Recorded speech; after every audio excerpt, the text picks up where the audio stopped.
سميت ኤርትራዊ ስነ ጥበባዊት ሻም ጌሹ ብሓደጋ መኪና ዓሪፋ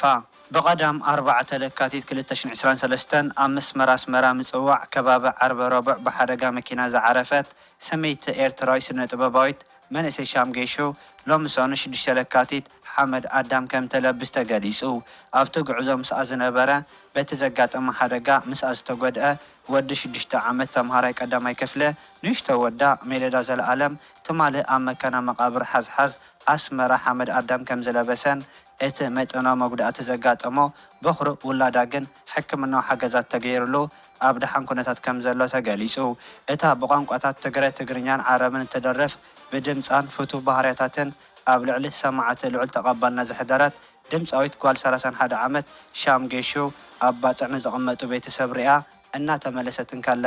እታ ሓደጋ አጋጢሙዋ ሻም ካብ ቆልዕነታት ሒዛ ኣብ ስነ ጥበብ ንዝነጥፉ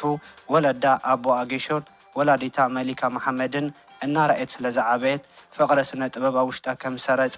ኣብዚ ተፈላለየ ገጣሚታት ኣብ ዝሃበቶ ቃለ ምሕተት ትገልጽ ካብ ንእስነታ ኣብ ዓበይትን ተኸታተልቲ ፊልምታት ቋንቋ ትግረ በመውሳእ ክእለታ ዘመስከረት ሻም ጌሹ ድምፃዊት ጥራሕ ዘይኮነት ተዋሳኢትን ተላሂትን ያ ነይራ ኣብ ዝተፈላለዩ ዓውድታት ጥበብ ፍሉይ ተውህቦን ዓቕምን ከም ዘለዋ ዘርአየት ሻም ኣብ ፌስቲቫል ኤርትራ 2010 ፍርያታ ካብ 10 ብቋንቋ ትግረ ዝተደረፉ ብሉጻ ዜማታት ከም ዝተሸለመት ምስ ማዕከን ዜና ኤርትራ ብዝገበረቶ ቃለ ምሕተት ሓቢራ ነይራ ብተወሳኺ እውን ኣብ ዝተፈላለዩ እዋን ሓንሳብ ኣብ ሃገራት ኤውሮፓ ስዊድን ኖርዌይን ካልእ ግዜ ድማ ኣብ ማእከላይ ምብራቕ ስዑድ ዓረብ ኣብ ሪያድን ጅዳን ካልእ እዋን ድማ ኣብ ኪዮት ባህላዊ ምርኢታት ዘቕረበት ሻም ጎተና ህድሞ ብዘርእስታ ብቋንቋ ትግርኛ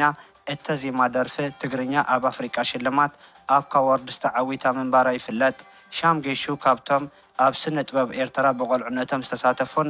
ኣብ መስርሕ ብዘጥረየቶ ፃዕርን ተመክሮን ካብቶም ሕሩያ ስነ ጥበበኛታት ሃገር ክትከውን ከም ዝበቕዐት ኣብ ልቢ ሰማዓት ዝሰረፁ ፍርያታ ከም ዘመልክቱ ኣድነቕታን ፈተውታን ኣብ ማሕበራዊ መራኸብታት ዝገልጽዎ ናይ ሓዘን መልእኽቲ ይምስክሩ